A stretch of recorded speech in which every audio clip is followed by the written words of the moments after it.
केला जात आहे। म्हणून भारतीय संविधान बाबासाहेब आंबेडकर म्हणतात की रयतेचं राज्य माझ्या डोळ्यासमोर होतं। शेतकऱ्याच्या देठाला सुद्धा पिकाच्या देठाला हात लावण्याची कोणाची हिंमत नव्हती। शिवाजी महाराजांच्या काळात सुशासन प्रणाली होती।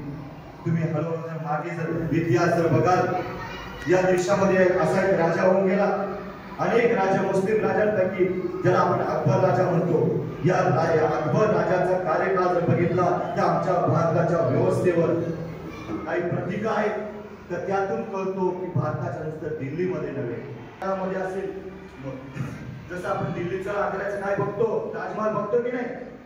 ताजमहल काय आहे, जगातील 7 आश्चर्यांपैकी एक आश्चर्य आहे। कुतुब मिनार आहे की नाही। आम्हाला तरी हा इतिहास सांगितला गेला नाही। एका राजाचं मात्र सर आवर्जून नाव मी राजकीय पटलावर घेत असतो, त्याचं नाव टिपू सुलतान आहे। माहितीये टिपू सुलतान काय, भारतीय संविधानाची निर्मिती फार नंतर झाली।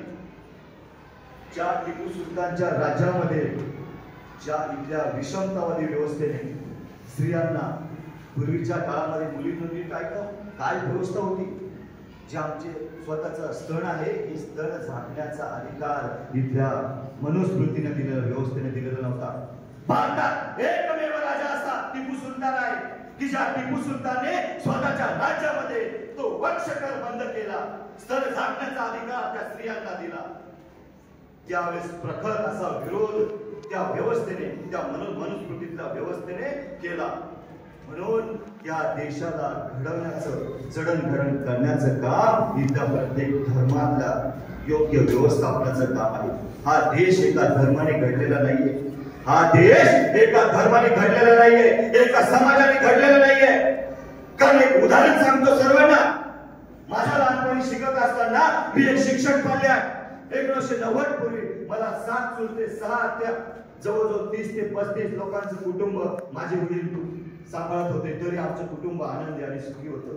भले ती काठी छटी ठेगळं लावून आम्ही वर्षभर वापरायचो, पण त्या गुन्ह्याबरोबर जॉईंट फॅमिलीमध्ये राहण्याचा आनंद वेगळा होता।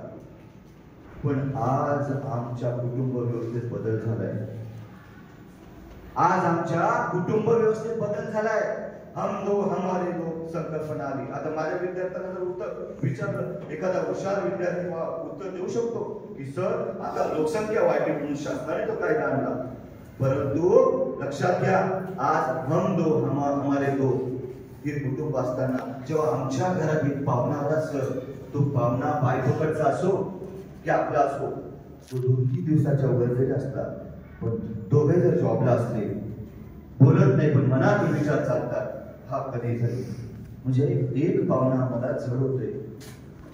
एक पाहुणा आमच्या कुटुंबामध्ये आला तर जड होतो, पण 145 कोटी जनता त्या एका छताखाली, एका देशामध्ये एकजुटीनं राष्ट्रीय एकात्मतेमध्ये ठेवण्याचं काम, एका कुटुंबामध्ये ठेवण्याचं काम हे भारतीय संविधानाने केलेलं आहे।